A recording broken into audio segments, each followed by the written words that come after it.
네, 안녕하십니까. 지금 방금 소개받은 서강대학교의 하영원입니다. 제가 이 재단의 그 해외 유학 장학생 3기로 선발이 돼가지고 바로 그 시카고 대학교에서 이제 마케팅을 전공을 했습니다. 여러분들이 경영학에 대해서 지금 관심 있는 사람도 많이 있을 텐데, 경영학에 이제 여러 가지 분야가 있잖아요. 그 중에서 이제 마케팅도 있고, 파이낸스도 있고, 뭐 여러 가지 분야가 있습니다. 근데 경영학을 정의하는 방법이 여러 가지가 있겠지만, 저는 개인적으로 그런 정의를 좋아합니다. 그러니까 경영학에서 주로 연구하는 게 바로 의사결정이에요. decision making. 그러니까 decision making 이제 여러 가지가 있을 수가 있겠죠.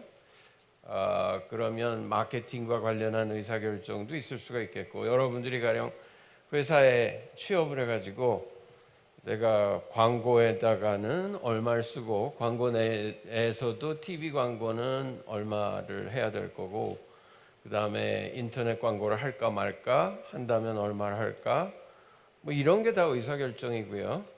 또 재무 관리를 한다 그러면 내가 SK텔레콤 주식을 살지, 아니면 삼성전자 주식을 사야 될지, 아니면 해외 부동산에 투자를 해야 될지, 그런 게 다 의사결정입니다.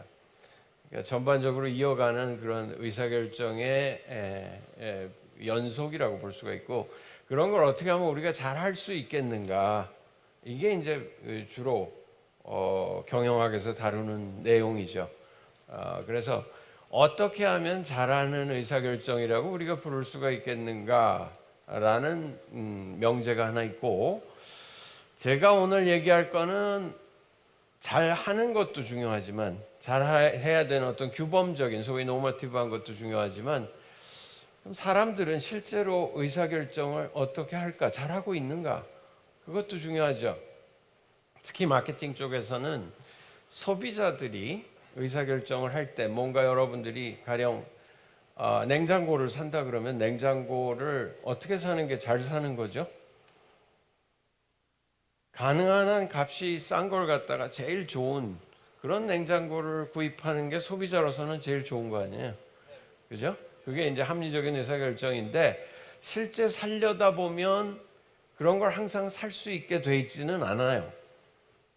그러니까 소비자들이 실제로 의사결정을 할 때 어떻게 하는가, 이게 굉장히 중요한 이슈 중에 하나고, 마케팅에서 제가 주로 전공한 분야는 그겁니다. 그러니까 한 30년 동안 이제 소비자들의 의사결정과 함께 일반적인 의사결정에 대해서도 많은 연구도 했고, 또 공부도 많이 했고, 강의도 많이 했기 때문에 여러분들한테 오늘 좀 그걸 얘기를 해보려고 합니다. 그래서 일단은 처음에 화두를 이렇게 꺼내볼까요? 보통 심리학에서 사람들이 어떻게 실제로 의사결정을 하는가, 이거에 관심이 있다 보니까 사람들의 심리학, 사람들의 심리, 이거에 개인의 심리에 대해서 굉장히 관심이 많은 분야일 수밖에 없는데, 보통 심리학에서 얘기할 때 순간, 그러니까 심리학적인 순간, 여러분들이 아마 뮤지컬 노래 중에서 그런 거 들어본 적 있죠. 지금 이 순간. 뭐 그런 식으로 지금 이 순간이라 그랬을 때 보통 우리가 1초를 생각하지만 심리학적으로 우리가 느낄 수 있는 순간은 대개 한 3초 정도 된다 그래요. 3초 이상이 돼야 내가 즐겁다든지 슬프다든지 감정을 느낀다든지 살아있는 것처럼 느낀다든지 이런 그 필링을 갖게 된다는 거죠. 그래서 3초가 하나의 단위라 그러면 보통 우리가 뭐 80 정도, 요즘에 그거보다 더 살긴 하지만 80 정도가 수명이라고 했을 때 한 8억 개 정도의 심리적인 순간이 된다 그래요. 그럼 여러분들이 제일 행복하게 살려면 어떻게 해야 돼요? 그 순간순간을 아주 기분 좋게 살고 좋은 걸 느끼면서 살고 이러면 행복할 것 같지 않아요? 그죠? 뭐 심리학적으로 봐서는 사실 그게 틀린 말은 아닙니다. 우리가 때로는 아프기도 하고 마음도 아프고 고통도 느끼고 이러긴 하지만 뭐 결과적으로 고통은 누구나 다 느끼는 거니까 즐거움 마이너스 고통 했을 때 그게 제일 커지면 행복한 삶을 살았다, 뭐 이렇게 얘기할 수 있지 않겠어요? 그러니까 그런 약 80년, 즉 8억 개 정도의 순간을 우리가 행복하게 살기 위해서 여러 가지 행동들을 하지만 그 중에 중요한 게 이제 의사결정이란 말이에요. 그러니까 가령 예를 들면 아주 비근한 예에서부터 들어보죠. 여러분들이 오늘 아침에 아마 나오실 때 굉장히 망설였던 분도 있을 거예요. 이렇게 졸린데 이거 별로 재미도 없는 거 또 가서 들어야 되나? 그냥 자는 게 낫지 않을까? 막 유혹이 되죠, 그죠? 그러면 A라는 대안이 있고 B라는 대안이 있는데 각각 플러스 마이너스가 있단 말이에요. 그러면 내가 어느 쪽으로 갈까? 막 고민하다가 A라는 대안, 그래도 한번 가기로 했으니까 가보자. 이렇게 그게 다 의사 결정입니다, 그죠? 근데 그런 것만 있는 게 아니라 여러분들이 지금 순간순간 다 의사 결정을 하고 있다고 봐야 돼요. 내가 스크린을 쳐다볼지 아니면 강의하고 있는 교수님을 쳐다볼지 무대 앞을 그냥 멍하니 볼지 눈을 감을지 이런 것들이 내가 모르게 의식하지 않는 사이에 의사결정을 하고 있다고 봐도 과언이 아니다. 그러니까 우리 8억 개의 순간을 지나가면서 계속 의사결정을 하고 있다고 볼 수가 있는 거죠. 그러니까 그런 의사결정에 따라서 뭐가 좌우되는 거예요? 우리가 느끼는 좋은 정도, 그걸 보통 유틸리티 또는 효용이라고 얘기를 하죠. 경제학 같은 데서도 효용이라고 얘기를 하고 심리학에서도 효용이란 말도 씁니다.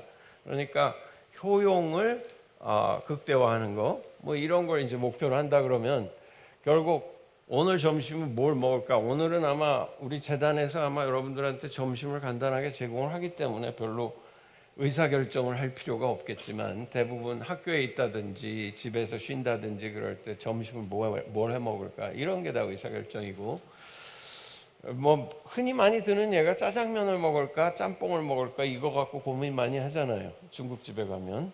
근데 항상 어때요? 내가 짬뽕을 시키면 옆에 친구는 짜장면을 시키는데 나온 거 보니까 저게 더 맛있을 것 같잖아요. 그죠? 후회하죠. 그죠? 그런 것들이 이제 의사결정에서 우리가 다루는 거예요. 그러니까 내가 만약에 짬뽕을 안 시키고 짜장면을 시켰더라면 더 행복했을 텐데 지금 짬뽕을 시켰기 때문에 내가 지금 약간 불행하다. 이렇게 느끼게 되는 거죠. 근데 그게 짜장면, 짬뽕에 대한 얘기에만 해당이 되는 게 아니라 여러분들이 아마 이제 대학을 간다면 어느 과를 가야 될까? 이런 의사결정도 해야 되죠. 근데 나는 가령 생물학을 전공을 하기로 했어야 되는 건데 보니까 경제학과를 왔다. 그러면 어때요? 불행해지죠. 그러니까 사실 나도 학부를 법학을 했거든요. 근데 해보니까 재미가 없어. 그러니까 학교에 들어갈 때는 되게 옛날에 요즘도 그렇잖아요. 성적 순으로 쫙 놓고 이렇게 딱딱 자르잖아요. 근데 막상 들어가서 공부를 해보니까 재미가 없어요. 그래서 이제 대학원 갈 때부터 바꾸게 된 겁니다. 전공을 경영학으로 바꾸면서 마케팅을 전공을 하게 된 거예요. 그런 게 다 의사결정이다 이런 얘기죠.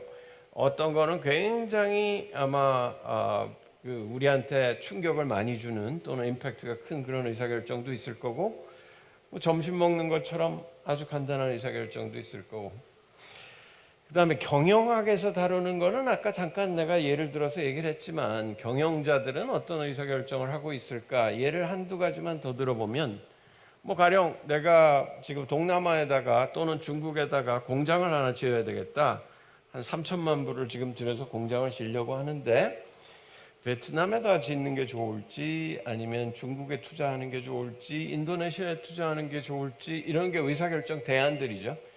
그 중에 이제 어느 하나를 내가 결정을 해야 된다든지 그거를 결정을 어떻게 하느냐에 따라서 어떻게 돼요? 내가 이익이 나고 손실이 나는 게 굉장히 미래에 많이 차이가 날 수가 있는 겁니다. 근데 문제는 아주 투명하게 중국에 투자하면 3억 원이 남고 인도네시아에 투자하면 2억 원이 남고 베트남에 투자하면 8억 원이 남는다. 요걸 계산을 할 수가 있으면 어때요? 별로 고민할 게 없죠. 의사결정 문제가 그렇게 쉬울 수가 없어. 그냥 그대로 하면 돼요. 근데 세상 일이 그렇게 간단하진 않아요. 소위 uncertainty, 불확실성이라는 게 굉장히 많습니다. 내가 중국에다 투자를 했는데 갑자기 중국이 어떤 트럼프 대통령이 가령 환율 조작국으로 이제 지정을 하면서 경제가 가령 나빠지기 시작했다고 가정을 해봅시다. 그래서 처음에는 좋아서 들어갔는데 보니까 상당히 불황에 빠지면서 물건도 안 팔리고 뭐 여러 가지 임금은 임금대로 오르고 그러면서 내 의사결정이 결국 잘못된 걸로 결과적으로 될 수도 있고, 그러니까 그런 불확실성이 많아지면 많아질수록 어떻게 됩니까? 내가 고민이 더 많아지죠. 그럼에도 불구하고 뭔가는 내가 경영자로서 탁월한 능력을 보이려면 나중에 후회가 없는 그런 의사결정을 해야 돼. 그죠? 그래서 이제 그런 것들이 바로 이제 경영학에서 다루는 이슈들이다. 이렇게 보면 될 것 같습니다. 뭐 개인적으로도 아마 여러분들이 이제 나중에 뭐 배우자 선택도 하는 사람, 뭐 요즘엔 독신도 많지만 결혼을 할 테니까 배우자 선택 그런 것도 의사결정이고, 취업은 어디다 할까, 또 생일 파티에다 누구를 초대할까, 뭐 이런 게 다 의사결정이란 말이에요. 그래서 그런 게 어떻게 이루어지며 또 그런 바탕에 깔려있는 심리기제, 심리적 메커니즘이라고 얘기를 하죠. 메커니즘은 어떤 건가? 요걸 갖다가 이제 오늘 얘기를 좀 하려고 그러는데, 그 중에서도 그걸 다 얘기할 수는 없고, 다 얘기하면 여러분들이 대학에 올 필요가 없잖아요. 그죠? 그러니까 뭐 사실 대학 학부에서 한 학기 동안 가르쳐도 그 중에 아주 일부만 되게 다루게 되니까 두 가지만 얘기를 할게요. 하나는 이런 의사결정에서 중요하게 생각하는 것 중에 프레임이라는 개념하고, 또 하나는 바이어스라는 개념. 그러니까 프레임이라는 얘기는 많이 들어봤죠, 그죠? 바이어스라는 건 뭐 편향 또는 편향성. 저 사람은 좀 편향적이다. 그러면 어디로 치우쳤다는 얘기죠. 그러니까 원래는 똑바로 가야 되는데 약간 치우쳐 있다. 그게 이제 바이어스인데, 그럼 바이어스라는 얘기는 우리가 듣기만 해도 어떻습니까? 뭔가 해야 되는 대로 안 하고 뭔가 약간 이렇게 치우쳐져 있는 불합리한 또 비합리적인 그런 의사결정을 하게 되는 경우, 그래서 그 사람이 바이어스를 갖고 있다 이렇게 얘기를 하는데, 그 바이어스 갖고 싶은 사람이 있겠어요? 사람들이? 바이어스 갖고 싶은 사람은 없겠죠? 근데 사람으로 태어났으면 어쩔 수 없이 갖게 되는 바이어스들이 꽤 있더라 보니까, 의사결정을 할 때 또 이런 바이어스들이 굉장히 많이 작용을 하더라. 이게 이제 밝혀진 내용들이고, 그런 것들이 뭐가 있는지를 우리가 한번 살펴보고, 의사결정을 할 때 그러면 그런 것들을 어떻게 하면 우리가 조심을 할 수 있을까, 그런 식으로 한번 얘기를 진행해 봅시다. 여러분들 이 사람은 누군지 다 알죠? 알버트 아인슈타인. 참고로 아인슈타인이 몇 년생인지 아는 사람 있어요? 19세기에 태어났죠. 물론 20세기에 태어난 것도 아니고 1879년생입니다. 1879년생인데 그야말로 경천동지할 만한 그런 그 이론, 그게 이제 equal MC 자승. 그럼 equal MC 스퀘어는 다 배웠죠, 그죠? 배웠어요? 뭐 그게 이제 바로 특수상대성 원리에 나오는 방정식인데, 그걸 이 사람이 몇 년에 발표했냐면 1905년에 발표했습니다. 근데 발표하려면, 논문으로 발표하려면 논문을 쓰기까지 시간이 걸리고, 거기에 이제 검토하는 사람이 심사자들이 있고, 그러다 보니까 최소한 한 2, 3년 또 걸려요. 그러면 1879년생인데 1905년에 그런 걸 발표했다는 얘기는 한 20살 정도에 벌써 그런 걸 생각을 해서 대충 이론을 만들었다는 얘기예요. 여러분들 20살 될 때까지 얼마 안 남았죠? 그렇지? 그러니까 여러분들 나이대가 어떻게 보면 일생 중에 제일 그 창의성이 그야말로 폭발적으로 솟아나는 때예요. 그러니까 뭐든지 좀 호기심을 갖고, 뭐 어른들이 이렇게 얘기하니까 뭐 이런 것도 우리가 중요하지만 내 나름대로 세상을 보는 눈, 그런 걸 여러분들이 지금부터 열심히 키울 필요가 있어요. 근데 이 아인슈타인 얘기를 왜 내가 꺼내냐면, 내가 아까 얘기하려고 그러는 프레임하고 직접적으로 연결이 되기 때문인데, equal MC 스퀘어라는 게 결국 바로 프레임 체인지입니다. 어떻게 보면 에너지하고 질량, 에너지는 우리가 눈에 보이진 않는 거 아니에요. 근데 질량이라는 건 눈에 보이는 이런 무게 같은 거 아니야? 어떻게 보면 무게는 사실 중력 때문에 나타나는 거지만 이렇게 눈에 보이는 그런 것들이 옛날에는 서로 왔다 갔다 할 수 있다는 생각을 아무도 못했던 거예요. 그런데 결국 아인슈타인이 처음으로 에너지가 질량이 될 수도 있고 질량이 에너지가 될 수도 있고 그런 걸로 가정을 해버린 겁니다. 그렇게 세상을 보기 시작한 거예요, 처음으로. 그러다 보니까 뭐 원자력 발전소도 생길 수 있게 됐고 심지어 원자 폭탄, 뭐 그건 별로 좋은 건 아니지만 그런 것들이 이제 생겨날 수 있게 된 이론이 바로 아인슈타인이 만들어낸 이론입니다. 그래서 이 사람이 얘기한 걸로 돼 있긴 하지만 아무도 이 아인슈타인이 얘기하는 걸 본 사람은 없는 것 같아요. 근데 뭐라고 얘기한 걸로 돼 있냐면 Problems cannot be solved by the same level of thinking that created them. 그러니까 어떤 문제가 있다 그랬을 때 그 문제를 풀 수 있는 그런 해결책은 문제 레벨의 문제 수준의 사고방식으로는 생겨나지 않는다. 좀 말이 좀 어렵긴 한데 잘 생각해 보면 무슨 얘기인지 알 것 같아요. 그러니까 문제를 야기시킨 그런 수준의 생각으로는 그 문제는 절대로 어떤 문제건 그건 풀리지가 않는다는 거예요. 이게 아인슈타인이 했을 법한 얘기라고 생각이 되는 게 아까 얘기한 대로 뉴턴이라는 사람이 이제 나타나 가지고 이 역학 체계를 만들었단 말이에요. 그래서 그 당시에 어떤 평을 들었냐 하면 이제 신의 언어를 다 알아냈다. 뭐 그야말로 수학적으로 소수점 몇째짜리까지 정확하게 들어맞는 예측도 할 수가 있고 설명도 할 수가 있고 만유 인력의 법칙 이런 걸 통해서 우리가 열심히 이제 공부만 하면 물리적인 문제는 아마 풀리는 게 뭐 100%일 거다. 더 이상 풀리지 않는 문제가 없을 거다라고 생각을 했는데 웬걸 조금 지나다 보니까 이제 물론 정확하게 예측을 할 수 있는 것도 있지만 예측이 잘 안 되는 거나 또는 빗나가는 것들이 생기기 시작했습니다. 그걸 보통 영어로는 anomaly라고 얘기를 하는데 비정상적인 현상 이런 것들이 나타나기 시작하는데 그런 것들을 설명하기 위해서 뉴턴 책 갖고 가서 맨날 밤새우고 공부하고 뭐 이렇게 해도 될 문제가 아니더라는 얘기예요. 결국 200년 정도를 지나서 아인슈타인이라는 사람이 나오면서 바로 세상을 보는 눈을 바꿔버리니까 그게 이제 풀리기 시작한 거예요. 그러니까 뉴턴의 케이스는 아인슈타인의 스페셜 케이스다. 어떤 특별한 그런 경우에만 해당되는 좀 더 일반적인 그런 이론을 이 사람이 이제 내게 된 거죠. 그래서 결국은 뭐 그런 의미에서 봤을 때 이제 아인슈타인의 이런 얘기가 우리가 심리학적으로 얘기해 본다면 바로 프레임 체인지라고 볼 수가 있겠는데 그러면 이런 그림을 한번 봅시다. 내가 조교보고 그려보라고 그래갖고 별로 잘 그린 그림은 아닌데 뭐 아마 볼 수는 있을 거예요. 그래서 이게 뭘로 보입니까?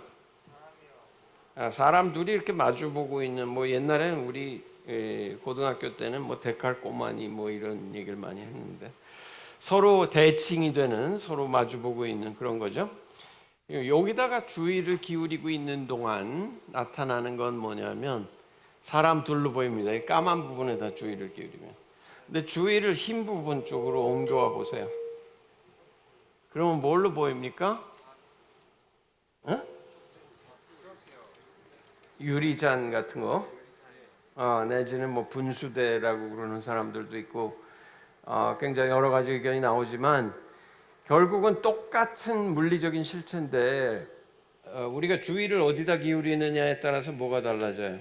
해석이 달라지죠. 지금 사람 둘이 보고 있는 걸로 해석하는 사람이 있고, 여기에 이제 바로 이런 유리잔 또는 분수대 이렇게 해석이 가능해집니다. 근데 이런 게 바로 프레임이에요. 그러니까 내가 똑같은 어떤 물리적인 실체, 자극인데 그걸 갖다가 어떻게 인식하느냐 이런 것들이 어떤 그 생각을 갖고 바라보느냐에 따라서 달라진다라는 얘기입니다.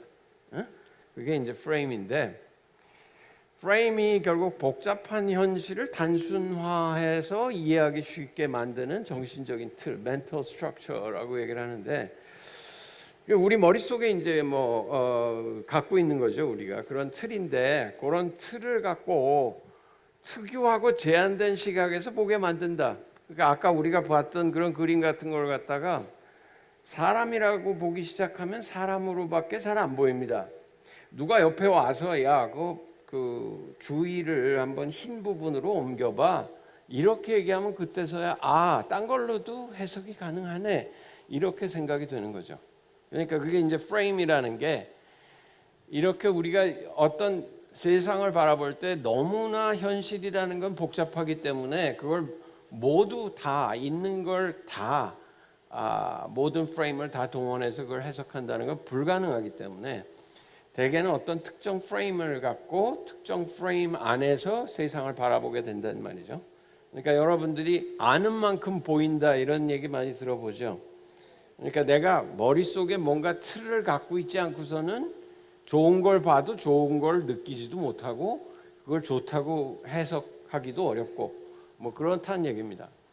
그래서 결국 이런 프레임이 현실의 모든 측면을 다 포괄하지를 못하기 때문에 이런 것들이 이제 의사결정의 시각을 실제보다 더 완전한 걸 보게 만든다. 이걸 이제 다른 비유를 들어서 한번 얘기해 볼게요. 여러분들이 방에 창이 두 개가 있는데 하나는 서쪽 창이고 하나는 북쪽 창이라고 생각을 해봅시다. 바깥을 내다보려면 창가 옆으로 가야 될 거 아니에요. 근데 서쪽 창으로 갖다 쳐요. 그럼 서쪽 창에 가까이 가면 갈수록 더 잘 보이죠. 그렇지만 북쪽 창에 어떤 그림이 보이고 있는지는 완전히 못 보게 됩니다. 그죠? 더군다나 내가 보고 있는 뭔가 틀이 있다 그랬을 때 그 틀 자체가 가까이 가면 갈수록 더 안 보여요. 내가 어떤 틀을 통해서 세상을 보고 있는가를 알려면 어떻게 해야 됩니까? 좀 떨어져야 돼. 틀에서 좀 떨어져야 그 틀이 보이기 시작하죠. 내가 서쪽 틀을 통해서 이렇게 보고 있구나.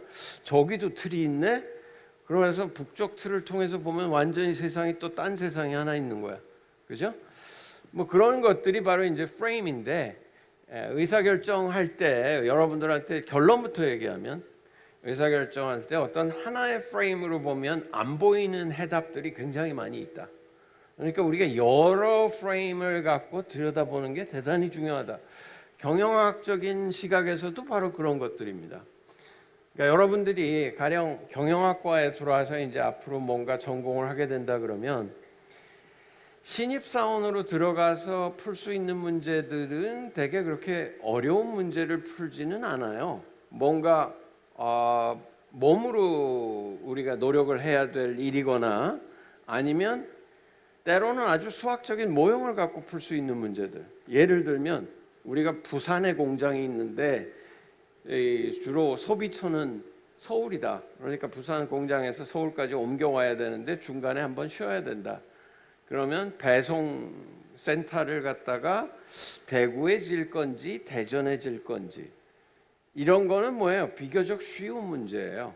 왜냐하면 비용과 이익, 거기서 얻을 수 있는 이익 같은 것들이 쉽게 계산돼서 나올 수가 있습니다. 하루에 얼마를 절약할 수 있고, 따라서 우리가 대구에 짓는 것보다는 대전에 짓는 게 더 우리한테 이익이 된다. 금방 나옵니다. 근데 여러분들이 이제 나중에 위에 임원급이 되고 CEO가 되고 이렇게 올라가기 시작하면 그렇게 숫자로 계산이 안 되는 문제들이 무수하게 많고, 그런 것들을 의사결정을 해야 돼요. 아까 얘기했듯이 우리가 지금 3천만 불을 갖고 이란에 투자를 해야 될지 인도네시아에 투자를 해야 될지를 결정해야 된다. 결코 쉬운 문제가 아니고 정량화될 수 있는 부분은 한 반도 안 됩니다. 나머지는 불확실성이에요. 갑자기 정변이 일어난다든지 이런 가능성도 충분히 있는 거고, 그러다 보면 결국은 내가 잘못된 의사결정을 했다는 결과로서 나타날 수 있는 그런 가능성이죠. 그럼에도 불구하고 내가 어떤 직관을 갖고 뭔가 확신을 갖고 후회를 가장 덜 할 수 있는 의사결정을 어떻게 할 것인가, 이런 문제를 여러분들이 생각해 볼 수가 있겠죠. 프레임을 또 하나의 예를 들어서 생각해 봅시다. 요걸 갖다가 이렇게 읽어보면 A, B, C죠. 이렇게 읽으면 어떻게 돼요? 12, B, 14. 그렇게 읽는 사람은 없죠. 12, 13, 14지. 그러니까 똑같은 글자인데 어떤 사람은 이 가로로 읽게 되면 ABC라고 읽게 되고 세로로 읽게 되면 숫자로 읽게 되면서 13이라고 읽게 됩니다. 아까랑 똑같은 거죠. 뭐 우리가 맥락에 따라서 소위 컨텍스트에 따라서 똑같은 걸 다르게 해석할 수밖에 없어요. 그게 바로 이제 이 컨텍스트의 중요성이라고 볼 수 있고 이게 이런 게 바로 프레임입니다. 다시 말해서 알파벳 프레임을 갖게 되면 B라고 해석이 되고 숫자 프레임을 갖게 되면 어때요? 13이라고 해석을 하게 되는 그런 거죠. 그걸 실제로 이제 의사결정이 어떻게 나타나는지를 한번 보는 걸 해봅시다. 이건 여러분들한테 직접 실험을 해보기는 어려우니까 내가 실험을 했던 거를 지금 갖고 온 건데 이게 사실은 그 노벨상을 받았던 다니엘 카네만이라는 사람이 자기 그 논문에다가 실었던 그런 연구 결과예요. 그게 뭐냐면 우리나라에 외국에서 들어온 전염병이 도는 상황을 가정해 보십시오. 이 전염병에 대한 대책을 세우지 않으면 600명이 사망할 것이라고 합니다. 우리나라 정부는 최선의 대책이라고 생각되는 A와 B 두 가지 대책을 고려 중입니다.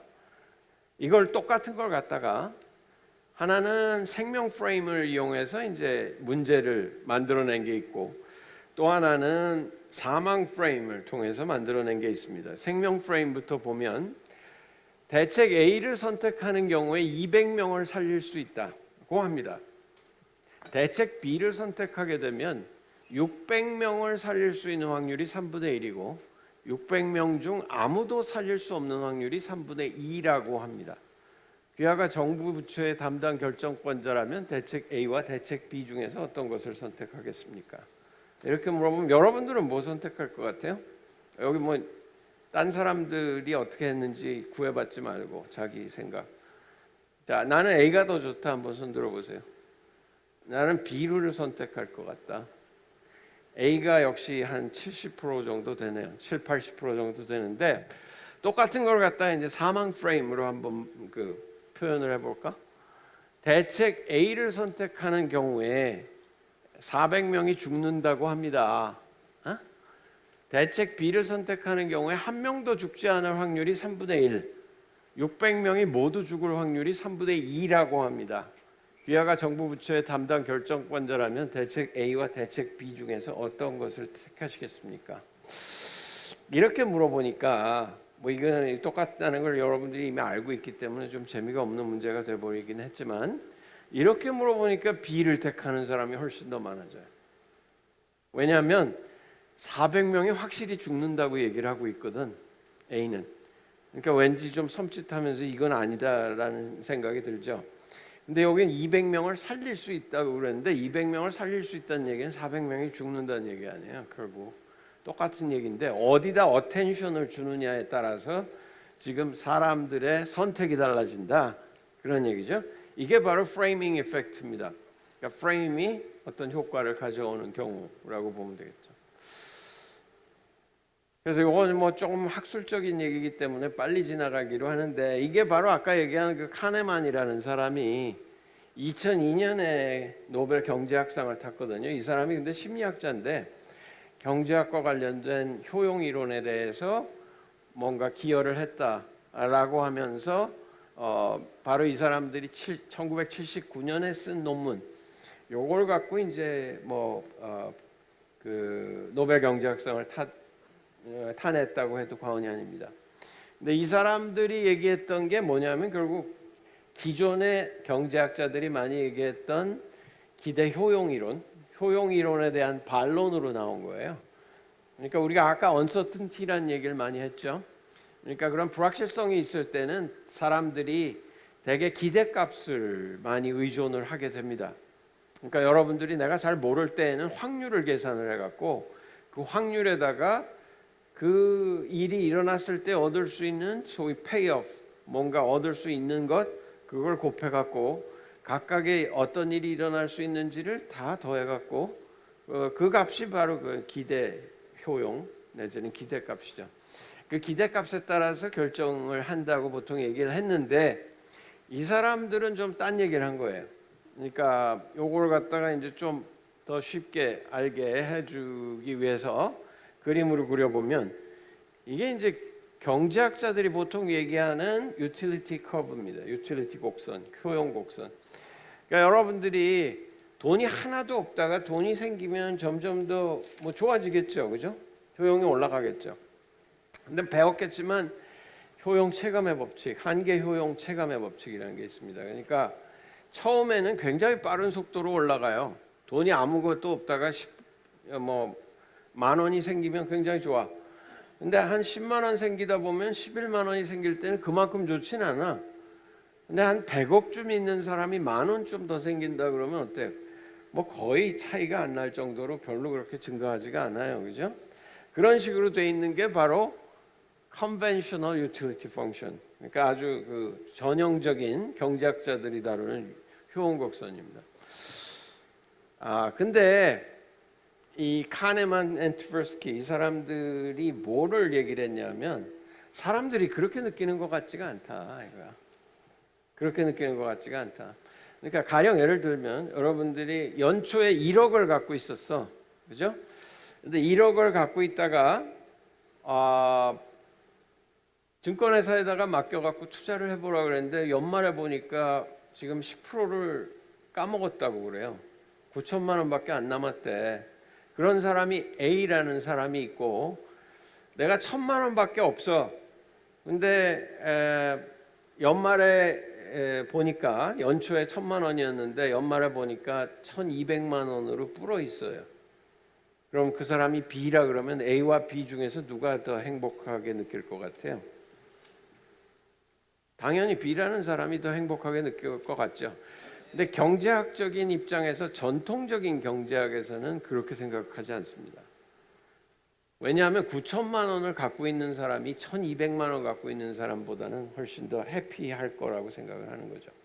그러니까 그렇게 생각하지 말자. 오히려 사람들이 느끼는 거는 절대적인 그런 부의 수준에 의해서 느끼는 게 아니라 내가 얼마를 이득을 얻었냐 또는 잃었냐에 따라서 달라진다.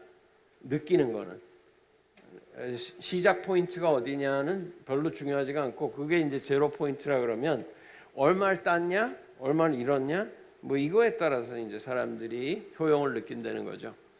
근데 플러스하고 마이너스를 생각해 보면 둘 중에 어떤 게 더 헤비하게 느끼냐, 어떤 게 더 강력하게 느끼냐라고 했을 때 여러분들 10,000원을 얻는 거하고 10,000원을 잃는 거하고 절대값으로 따졌을 때 어떤 게 더 큰 것 같아요? 나는 잃는 그 고통, 따는 즐거움 중에서 절대값으로 따지면 잃는 고통이 더 큰 것 같다. 손 들어보세요. 따는 즐거움이 더 큰 것 같다. 손 들어보세요. 거의 뭐 95대 5 정도 되네요. 대부분의 사람들은 잃는 고통이 더 커요. 얼마 정도 더 크냐면 한 2.5배 큽니다. 계산을 해보면 소위 그 손실 회피, loss aversion의 상수가 대개 한 2.5배 정도 된다 그래요. 그러니까 그걸 반영하기 위해서 이 사람들이 뭘 했냐면 내가 제로 포인트 가령 1억이 있다 그러면 1억이 0이겠죠. 거기서 1,000만 원을 잃었다. 그럼 굉장히 아프게 느끼고 있겠죠. 지금 2천만 원을 땄다. 그러면 여기 즐겁게 느끼고 있겠죠. 근데 잃어버리는 게 훨씬 더 빨리 내려가요. 뭐 이런 이제 유틸리티 펑션, 이 사람들은 밸류 펑션이라고 이름을 지었지만, 요게 이제 바로 그 노벨상을 타는데 결정적인 역할을 했던 바로 그 논문에 나오는 제일 중요한 부분 중에 하나입니다. 그래서 이 얘기를 하는데 여러분들한테 아까 뭐 수학적으로 어떤 의사결정의 문제를 해결할 수도 있고 수학적인 모델 쓰지 않고 직관적으로 해결할 수도 있다라고 얘기를 했는데 가령 여러분들 요즘에 고등학생들이 어떤지는 잘 모르겠지만 여러분들은 소개팅 같은 거 해요? 그런 거 못 해요? 미팅도 한 번도 안 해봤어요? 근데 만약에 하게 된다면 상대방이 나왔단 말이지. 근데 이 사람하고 좀 잘 사귀어봐야 되겠다. 또는 이 사람은 좀 아니다. 뭐 이런 걸 판단을 해야 그 다음 행동을 내가 결정을 할 거 아니에요? 뭐 카톡을 하든지 뭐 전화번호를 가르쳐 달라고 하든지 뭐 얘기를 할 텐데, 그러면 그런 판단이 설 때까지 몇 분 정도 걸릴 것 같습니까? 2초? 3초? 1분 넘어 걸릴 것 같다. 한번 손 들어보세요. 꽤 되네. 그러면 5분 넘어 걸릴 것 같다. 어이구, 꽤 많네. 근데 대부분의 경우는 그럼 1분이 안 된다는 얘기죠? 1분이. 여기 어떤 학생이 지금 3초 걸린다네.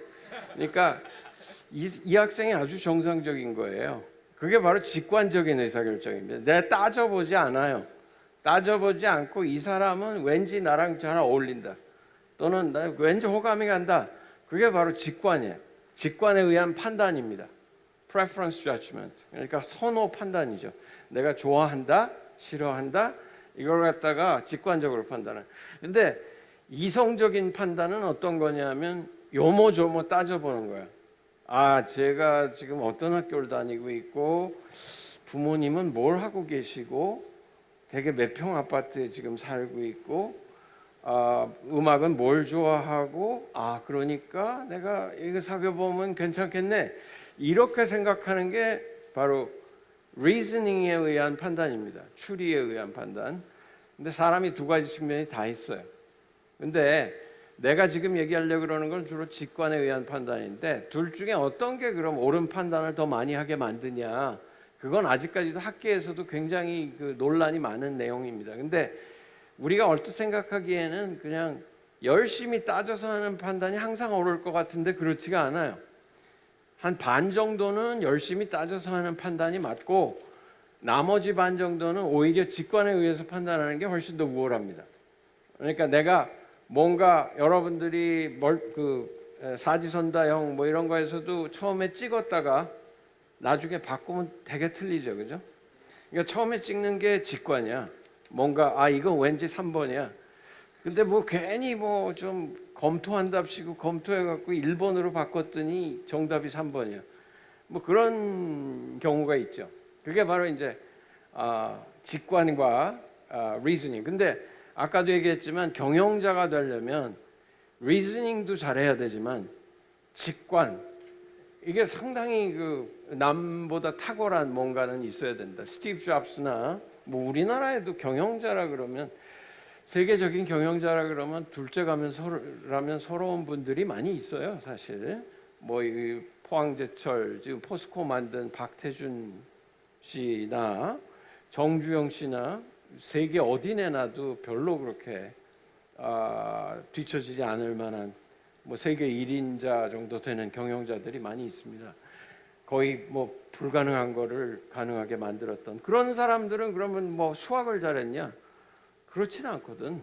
몰라. 수학을 열심히 공부했으면 아마 남보다 잘할 수도 있었을지 모르지만 수학자는 아니란 말이에요.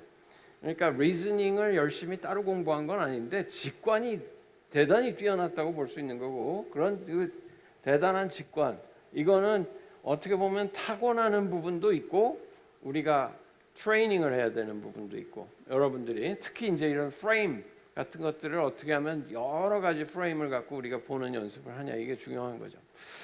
그래서 여기 보듯이 직관은 되게 굉장히 빨리 일어나고 바로 2, 3초 만에 일어난다 그럽니다. 되게 우리 직관적인 판단은 매우 빨리 진행되고 보통 2초 이내, 노력하지 않아도 되고 보통 연상작용에 의해서 일어난다.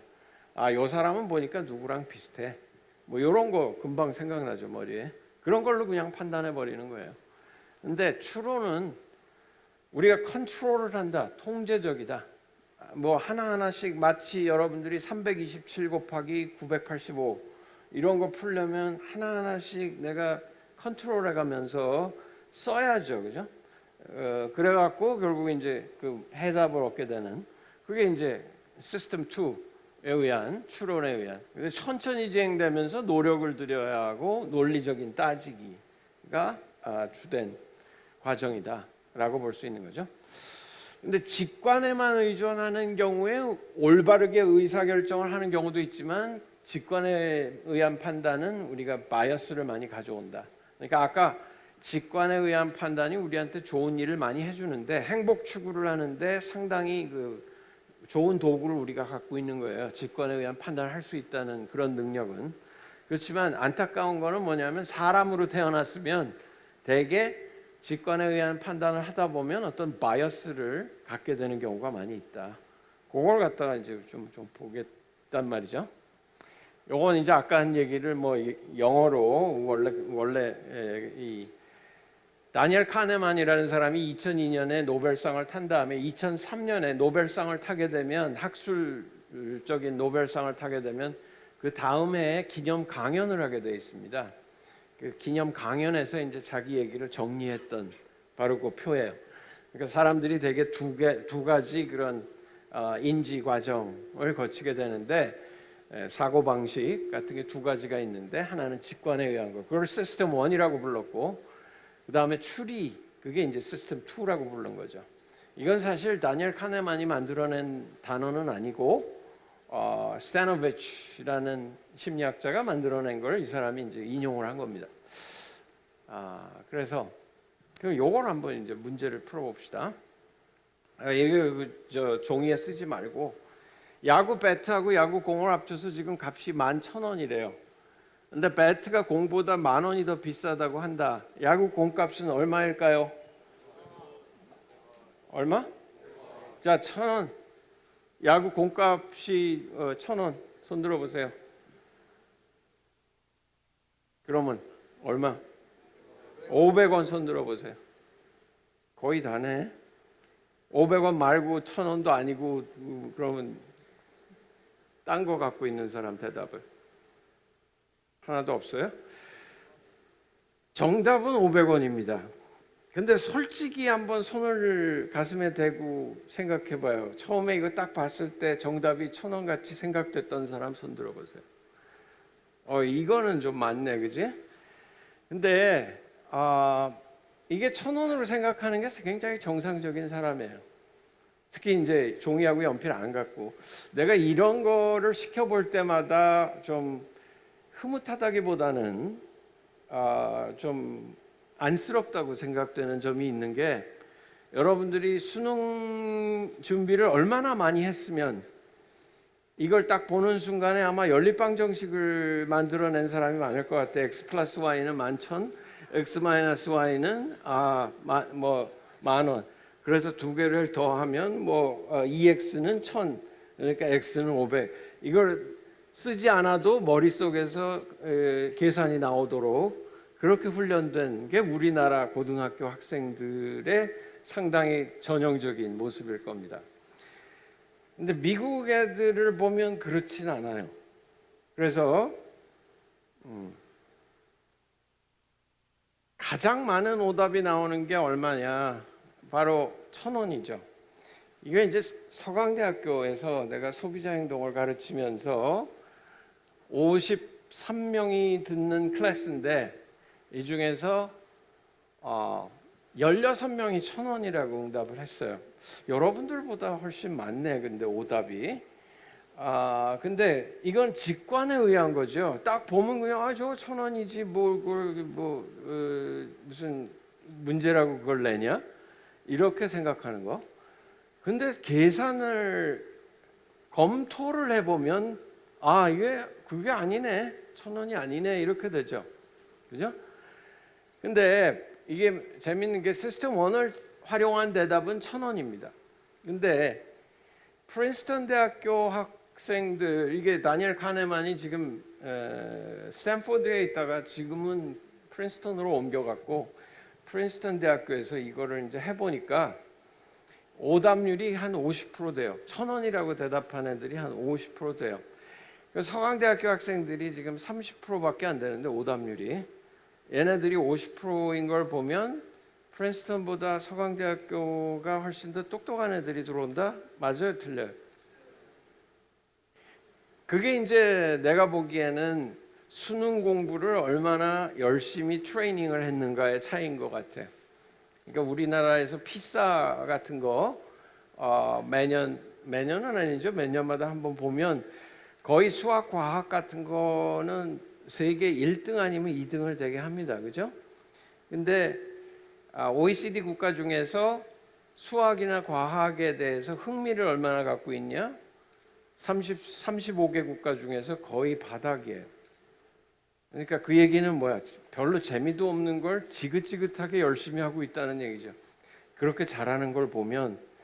근데 재미가 없는 거를 그렇게 열심히 하는 거는 어느 정도까지는 할 수가 있는데 진짜로 잘하려면 재미가 있어야 돼요. 진짜로 잘하려면. 이건 내가 여러분들 게임 같은 거는 어때요? 누가 와서 막 말려도 열심히 하죠. 새벽까지 하지. 그런 게 있어야 된다니까. 그런 게 있어야 뭔가 남들이 못하는 걸 해요, 나중에. 그러니까 대학 가는 정도까지는 뭐 억지로 열심히 해봐. 그러면 타율적으로 되는 부분도 있긴 있습니다. 근데 결국은 그런 자율적인 intrinsic motivation, 그러니까 내재적인 그런 그 동기 이런 걸 갖는 게 굉장히 중요하다는 얘기인데 또 하나의 예를 들어볼게요. 이 프레임에 대해서 바로 존 스컬리 3세 이 사람이 누구냐면 펩시콜라를 이끌었던 사람인데 스티브 잡스는 다 알죠. 스티브 잡스라는 양반이 이 사람이 펩시콜라를 마케팅을 성공시키는 걸 보고 이 사람 데려다가 애플에다 쓰면 애플이 굉장한 발전을 이루겠다. 그래서 너는 설탕물 맨날 파는 거 그거 하고 있을래? 아니면 세상을 한번 바꾸는 일을 해볼래? 그렇게 꼬셔가지고 존 스칼리 3세를 애플로 이제 취직을 시키죠. 근데 바로 1년 만에 존 스칼리 3세 때문에 스티브 잡스가 애플에서 쫓겨나게 됩니다. 자기가 만든 회사에서 쫓겨나게 돼요. 진짜 기도 안 찰 얘기죠, 그죠? 근데 어쨌든 이 존 스컬리가 잘했다고 칭찬받는 게 뭐냐면 펩시콜라를 마케팅을 성공시킨 건데 펩시콜라가 1950년대에서부터 시작해갖고 1970년대 초반에 이르기까지 한 20년 동안 뭘 했냐면 소비자들한테 조사를 해보니까 코카콜라를 도대체 왜 좋아하냐? 우리가 코카콜라한테 맨날 지고 있는데 코카콜라가 뭐가 좋아서 그렇게 사냐? 이렇게 물어보니까 제일 큰 코카콜라의 자산으로 나오는 게 뭐냐면 병 모양, 그다음에 병을 딱 잡았을 때 느낌. 그러니까 그 안에 들어있는 액체가 서로 다르고 이런 것 같지는 않아요. 그러니까 사람들이 그걸 어떤 걸 더 좋아하고 어떤 걸 더 싫어하고 이런 것 같지는 않는데 그걸 딱 잡았을 때 느낌이 너무 좋다 이거죠. 그러면서 그 병에 대한 애착 이게 이제 결국은 그런 한 7대3 정도의 마켓쉐어의 차이를 보여주는 거였는데 그러니까 펩시 입장에서는 어때요? 우리도 병 좀 잘 만들어 보자 이런 생각이 당연히 들겠죠. 그래서 세계 최고의 디자이너들을 데려다가 맨날 병을 만들어 본 거야. 그래서 내가 보기에는 미학적으로는 사실 코카콜라보다도 더 뛰어난 병이 그 당시에 펩시에서 많이 나왔습니다. 굉장히 예쁜 병이 나왔어요. 근데 그렇게 해봐도 안 바뀌어. 마켓쉐어가 안 바뀌어요. 그게 결국 뭐냐? 소비자들이 그런 미학적인 견지에서만 보고 있다는 건 아니에요. 결국은 이게 오랫동안 코카콜라를 경험해 오면서 나한테 주었던 여러 가지 친밀감이라든지 이런 것들이 소위 나의 선호로 굳어져 버려 갖고 딴 게 아무리 예쁜 게 나와도 별로 나한테 좋아 보이진 않는 거야. 그 예쁜 건 알겠는데 내 걸로 생각되는 건 아니에요. 그래서 결국 20년 동안 그걸 하다가 이제는 좀 다른 방법을 채택을 해보자. 그래서 또 소비자 조사를 해본 겁니다. 소비자 조사를 해봤더니 슈퍼마켓에 가갖고 코카콜라를 한 병을 사갖고 집에 와서 먹는 걸 보니까 하루에 다 마셔. 근데 일주일에 한 번씩 장을 보러 가니까 나머지는 안 사요 보니까. 근데 10병 사갖고 간 사람도 일주일에 10병 다 마시고 또 오는 거야. 그러니까 사간 만큼 먹는구나 이걸 알아갖고 그러면 용기를 좀 크게 해보자. 지금 병 하나에는 얼마 안 들어가지만 한 뭐 350ml 정도밖에 안 들어가지만 이걸 이제 2리터들이 페트병 이런 걸로 한번 만들어 보면 사갖고 가면 그 역시 다 먹고 오지 않겠냐? 그런 생각을 한 거죠. 그러니까 용기를 굉장히 다양화하기 시작한 거예요. 존 스컬리라는 사람이. 그러면서 결국은 그런 병 모양 전쟁, 병 모양 프레임에서 프레임 체인지를 뭘로 한 거냐면 용기 프레임으로 바꾼 겁니다. 이게 시장에서 경쟁하는 그런 경쟁의 프레임을 갖다가 과거에는 병 모양을 누가 예쁘게 만드냐 뭐 이걸로 경쟁을 아무리 해봐도 이길 수가 없다가 결국은 용기 프레임으로 바꿔버리니까 어떻게 돼요? 2리터짜리 병 정도 되면 여러분들이 페트병 그 큰 거 코카콜라 병이 이 정도 되면 어때? 예뻐요? 아무리 요만할 때는 나한테 딱 맞는 거라고 하더라도 그런 걸 그렇게 만들어 놓으면 좀 징그럽죠. 그러니까 코카콜라가 갖고 있는 최고의 경쟁 우위가 쓸모가 없게 돼버린 거예요.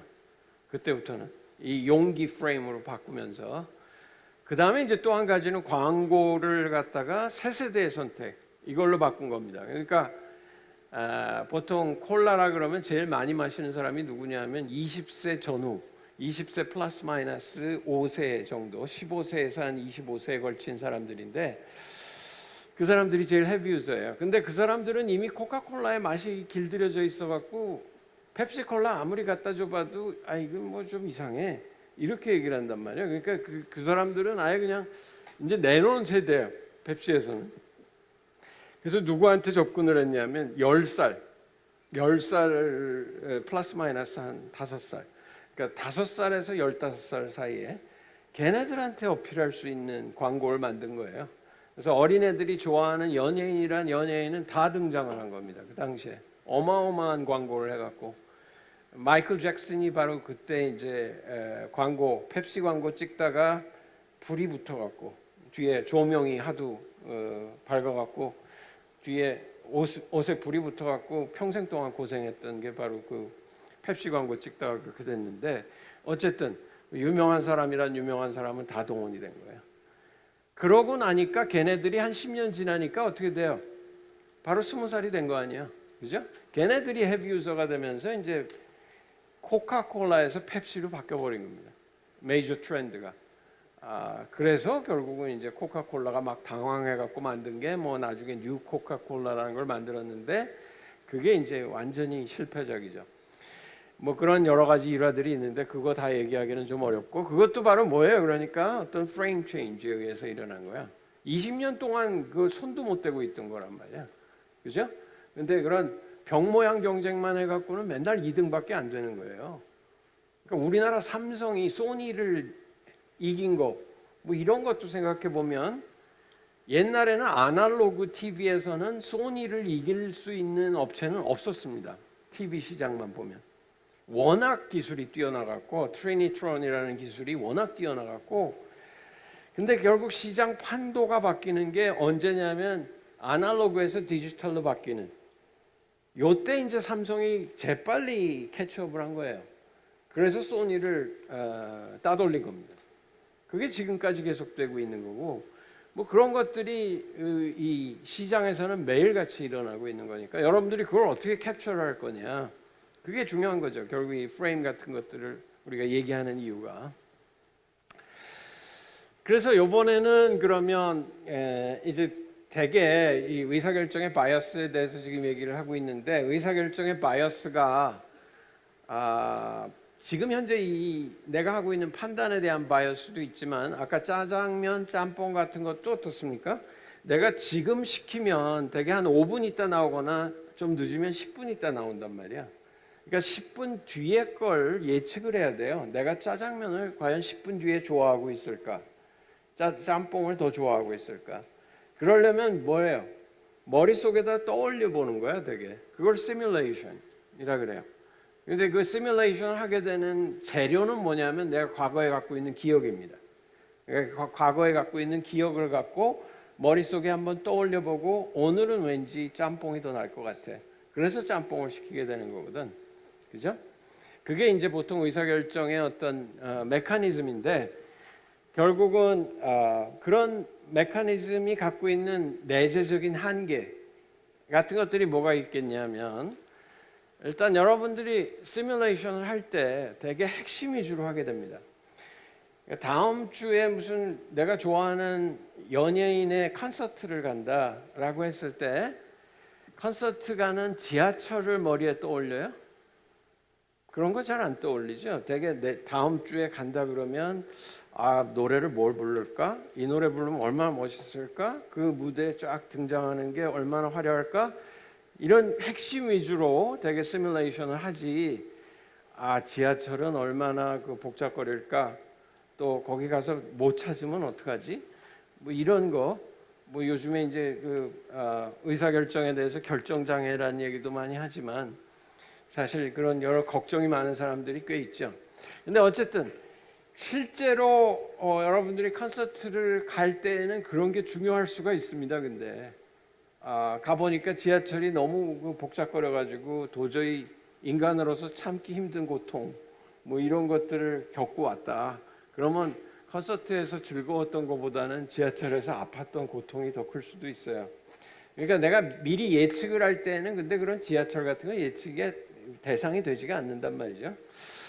그래서 되게 간략화되고 맥락을 고려하지 않는 그런 특징을 보이게 된다. 이런 이유 때문에 어떤 바이어스를 가져오게 되는 거예요. 이건 여러분들이 혹시 진짜로 이런 문제에 좀 시리어스하게 관심 있는 사람이 있으면 이게 원래 논문에 나와 있는 거예요. 그러니까 한번 들여다보면 좋을 것 같아요. 사이언스라는 그 학술지가 있는데 여기에 나왔던 이 사람들의 모델입니다. 그러니까 이게 간단하게 얘기하면 뭐냐면 우리가 T1, T2라 그러면 이게 현재고 요거 미래예요. 그러니까 현재의 시점에서 미래를 내가 예측을 하는 거야. 그러니까 여러분들이 취업을 한다는 것도 가령 내가 회사원이 돼 볼까 또는 건축가가 돼 볼까 뭐 그런 것 중에서 하나 선택을 한다는 것도 지금 현재 2017년 현재의 시점에서 선택을 하지만 2030년 정도를 내가 내다보고 선택을 하는 거예요. 그때 내가 어떻게 돼 있을까 머리에 그려보는 거야. 그럼 T2는 2030년이야. 그죠? 그래서 요거는 이제 그 맥락 변수고 그날 뭐 더웠다든지 춥다든지 뭐 이런 것들이 다 맥락 변수입니다. 근데 실제로 simulation of event or preview 내가 미리 본다는 얘기죠. 내가 2030년 정도 됐을 때 시뮬레이션을 해보니까 대체로 이런 집에 살고 있고 뭐 일을 상당히 어느 정도 즐거워하고 뭐 이런 걸 머릿속에 그려보는 거죠.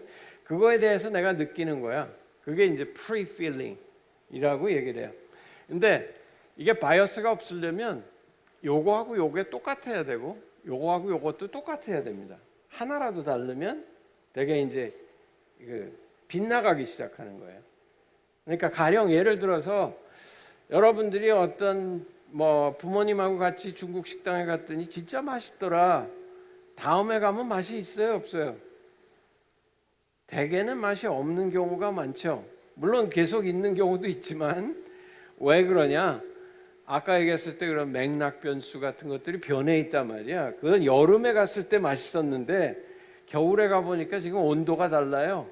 온도에 따라서 맛이 차이 날 수도 있고 뭐 여러 가지 그런 맥락 변수 같은 것들이 달라질 수가 있고 또 내 테이스트가 변했을 수도 있고 그러니까 과거에는 이런 걸 좋아하던 거였는데 그때 막상 가보니까 지금은 싫어하는 걸로 바뀌어 있어. 뭐 충분히 있을 수 있는 얘기죠.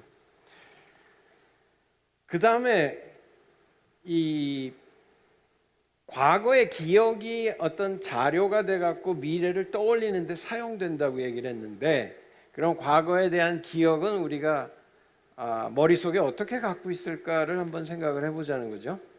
여러분들이 사진 찍듯이 그렇게 갖고 있는 건 아닌 것 같아요. 동영상 찍듯이 그렇게 갖고 있는 건 아닌 것 같고 요거는 뭐의 그 결과냐면 대장 내시경 있잖아요. 대장 내시경 시술을 받고 있는 사람을 갖다가 인터뷰를 한 거야. 그래서 20초마다 물어보는 거예요. 지금 얼마나 아프니? 10점 만점에 좀 잔인하죠, 그죠? 대장 내시경 받고 있는 사람한테 가서 20초마다 지금 10점 만점에 얼마나 아프니 10점 만점이 무지하게 아픈 거라고 가정을 하고, 그럼 지금 8점이요 뭐 그러다가 좀 낮았네요 2점 뭐 이런 식으로 이제 대답한 거를 여기다가 지금 그려놓은 거죠. 근데 A라는 환자를 들여다보니까 8점, 이게 10점 만점, 고통의 극한치가 10점이라고 그랬을 때 비교적 빨리 끝났죠. 요 보면 한 10분 이내에 끝났어요. 시술이 10분 이내. 한 8분 정도밖에 안 걸렸네. 근데 아주 날카롭게 아팠어.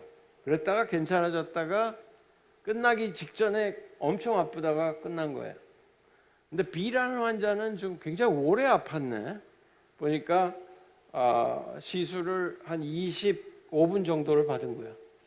근데 이 사람도 못지않게 아팠던 경우도 있는데 아주 점진적으로 올라갔고 갑자기 괜찮아졌다가 날카롭게 아팠다가 괜찮아졌다가 좀 덜 아팠다가 끝난 거예요. 그럼 A하고 B하고 누가 더 아프게 느낄까? 기억 속에서 A다 한번 손들어 보세요. B가 더 아프다. 이거는 팽팽하네. 근데 B가 더 아프다는 사람이 조금 더 많은데 보니까 A가 더 아프게 느끼더래요. 과거에 대한 기억. 그 당시가 아니라 그 아픔을 느낄 때 그 당시가 아니라 내가 아픔에 대한 기억이죠. 그러니까 아픔에 대한 기억이 B가 더 아파야 될 것 같은데 A가 더 아프다고 느끼더라는 거지. 그러니까 그 얘긴즉슨 뭐가 결국 좌우하는 걸로 발견이 됐냐면 가장 피크 때 얼마나 아팠냐가 굉장히 중요해. 피크 때. 그 다음에 끝날 때 얼마나 아팠냐가 중요해요. 이 두 가지에 의해서 되게 결정된다 그럽니다. 얼마나 오래 아팠냐는 별로 중요하지가 않다. 그런 얘기예요. 그래서 소위 duration neglect라고 얘기를 하고 고통이나 즐거움이 지속되는 시간은 별로 중요하지가 않고 피크 때 얼마나 강도가 높으냐가 중요하고 끝나기 3분, 끝날 때 3분 정도의 어느 정도의 고통이나 즐거움이 있었냐가 중요하다. 뭐 그런 걸 이제 발견을 한 건데 이 카네만이라는 사람이. 그래서 결국은 요 사람은 그러면 너 다음에도 대장 내시경 한번 해볼래? 그럼 안 하겠다 그래요. 그건 너무 아프더라. 근데 요 사람은 어때? 뭐 그런 대로 견딜만 하던데. 뭐 끝날 때 별로 안 아프고 끝났기 때문에 견딜만 하던데 또 할게. 뭐 이렇게 하더라는 거죠. 그럼 여러분들이 의사라면 아마도 좀 윤리적으로는 어떨지 모르겠지만 이 사람은 그대로 놔두면 어때요? 이제 대장 내시경 죽어도 안 하겠다 그러겠지. 그러니까 필요는 없지만 약간 아픈 거를 한 번 더 주입을 하고 고통을 주고 끝나는 게 앞으로도 대장 내시경 시술을 계속 받게 만드는 방법 중에 하나일 겁니다. 근데 사실은 이 고통에 대한 그 연구는 많은데 즐거움에 대한 연구나 고통과 즐거움이 섞여 있는 거나 이런 거는 오히려 연구가 어려워요. 그래서 어려워 갖고 많지는 않습니다. 근데 어쨌든 여러분들이 가령 뭐 에버랜드 같은 데 가서 경험하는 것도 놀이공원 가서 경험하는 것도 마찬가지일 거예요. 그러니까 놀이공원 가서 경험하는 것도 뭐 이렇게 탈 때 좀 잠깐 좋고 말죠. 그죠? 근데 그거 한번 타려면 한 30분쯤 줄 서 있어야 되고 떼약볕에 그냥 죽을 맛이잖아. 근데 미리 생각할 때는 어때요? 내가 그거 지금 좀 타고 싶다. 굉장히 재밌을 것 같아. 이런 얘기들을 한단 말이야. 근데 막상 가보면 그게 더 중요할 수가 있습니다. 떼약볕에 그냥 고통스럽고 이런 경우들. 그래서 사실 마케팅하는 사람 입장에서는 사람들한테 기억을 어떻게 남겨주느냐가 굉장히 중요해요. 그러니까 기억을 실제로는 고통과 즐거움이 섞여 있다고 하더라도 즐거움 위주로 사람들이 기억에 남게 되면 또 오겠다 그러고 고통 위주로 남게 되면 다시는 안 온다 그래요. 똑같은 거라도. 그러니까 그런 것들을 이제 어떻게 하느냐가 이제 상당히 중요한 이슈일 수가 있겠고. 그다음에 이런 것들이 이제 대표적인 그 바이어스들입니다. 가령 임팩트 바이어스, 치과 진료 좋아하는 사람 있습니까? 되게 싫어하죠. 근데 일반적으로 우리가 연구 결과를 보면 치과 진료 같은 것들도 사람들이 영향력을 너무 과대평가를 한다. 왜냐? 내가 과거의 기억에 진짜 아팠던 그 피크 뭐 그런 것들이 기억에 주로 남아있기 때문에 내가 치과에 또 가면 그거부터 기억이 난단 말이야. 그죠? 그러니까 실제로 아픈 것보다 더 과대평가해서 아프게 만들기 때문에 겁을 먹어갖고 안 가겠다고 하는 거. 뭐 이런 게 있죠. 그게 바로 이제 영향력의 편향인데 그런 것들만 있냐? 이 프로젝션 바이어스 같은 거. 여러분들이 막 배가 고플 때 슈퍼에 가서 뭐 이런 음식을 쇼핑을 한다 그러면 어때요? 훨씬 더 많이 삽니까? 적게 삽니까? 무지하게 많이 배가 고플 때는 무지하게 많이 샀다가 나중에 그 다음날 아침에 가면 막 후회하죠. 이렇게 많은 걸 누가 다 먹어 이걸. 그러니까 지금 현재 내 상태가 지나치게 많이 반영이 되는 거예요. 의사결정에. 그게 바로 투사의 편향입니다. 뭐 싸우는 사람이라는 투사가 아니라 투사, 프로젝션을 한다는 얘기죠. 그러니까 내가 미래에다가 지금 현재 상태를 프로젝션을 해갖고 되게 의사결정을 하게 된다. 그 다음에 distinction bias. 그러니까 뭐 휴대폰 같은 예를 들어볼까요?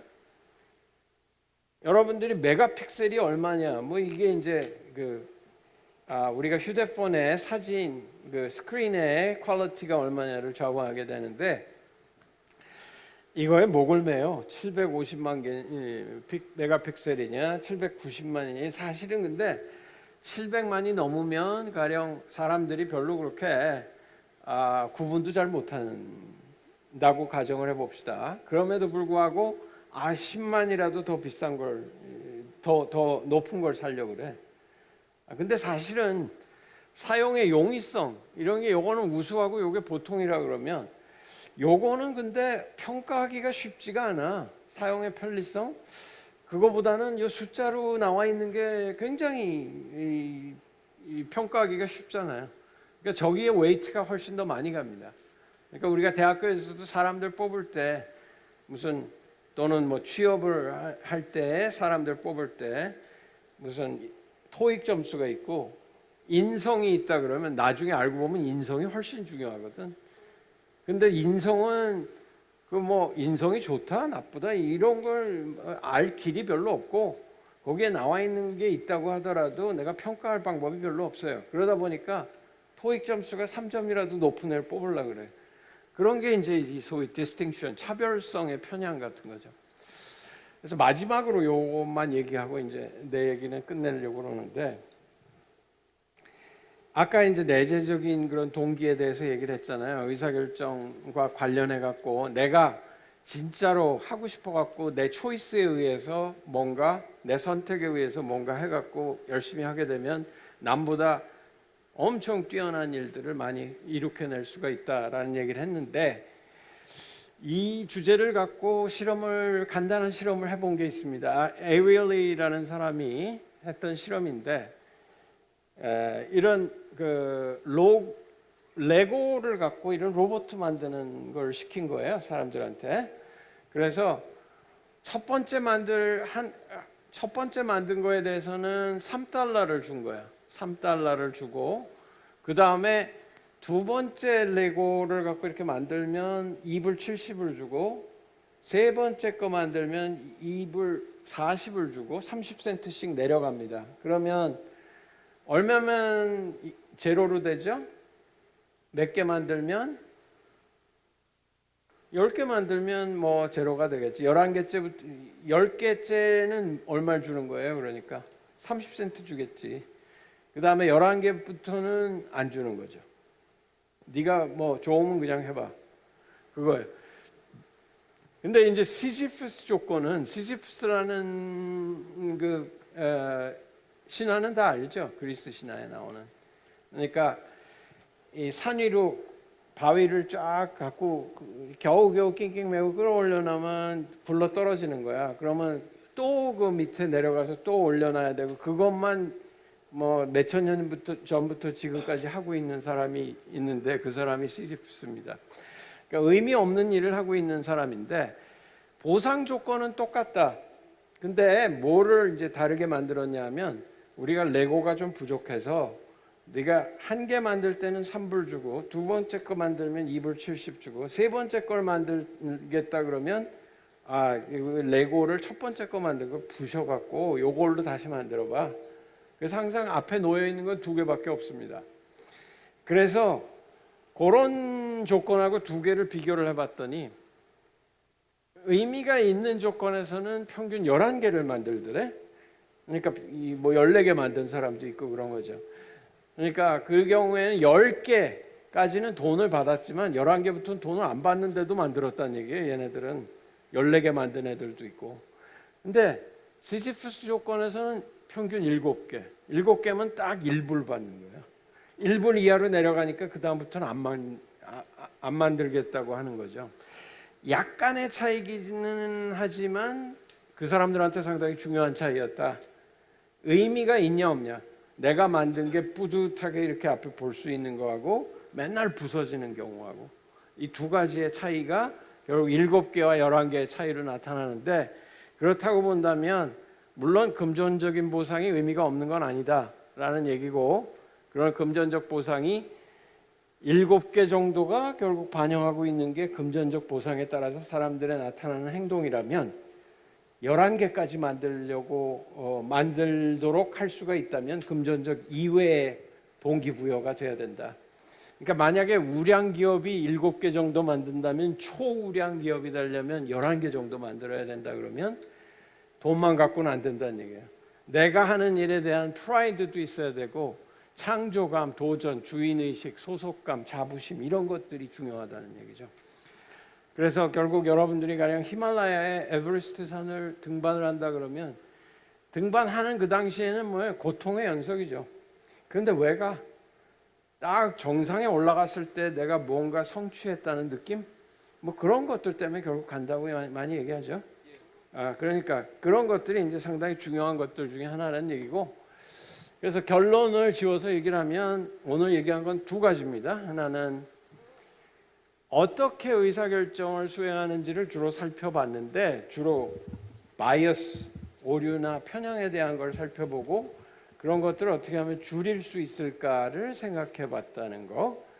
그 다음에 또 한 가지는 프레임을 많이 바꿔가면서 생각해 보는 게 중요하다. 창의성을 갖기 위해서는 우리가 당연하다고 생각했던 가정 같은 걸 좀 허물고 생각해 보자. 그러니까 아인슈타인이 생각했던 물질과, 그러니까 매스와 에너지는 서로 왔다 갔다 할 수 없다. 이런 건 당연히 받아들였던 건데 그런 것들을 좀 허물어서 생각해보는, 그게 이제 상당히 중요한 프레임 체인지가 될 수 있다는 얘기죠. 그래서 여러분들이 처지가 다 다를 텐데 그런 다른 처지에 있다고 하더라도 어떤 꿈을 가지는 게 상당히 중요한 것 같아요. 그러니까 어떤 조직에 있든 간에 그 조직에서도 보면 딱 리더가 가지고 있는 꿈, 그거 이상으로는 절대 못 큽니다. 그 조직은. 그 정도로 리더가 중요해요. 그러니까 여러분들이 나중에 리더가 되면 일단 좀 장기적으로 꿈을 원대하게 가지면서 여러분들 밑에 있는 사람들한테 상당히 영향력을 주게 되는 뭐 그런 게 이제 중요하다고 생각이 되고, 지금도 꿈을 갖는 게 중요한 것 같고, 그다음에 내가 자발적으로 몰입해서 열심히 할 수 있는 의미 있는 일, 그걸 찾아내야죠. 근데 이건 사람마다 다 다르니까 내가 뭘 해라 마라 할 입장에 있는 건 아니고, 여러분들이 이걸 찾는 노력, 그게 뭐 고등학교 때 안 끝날 수도 있습니다.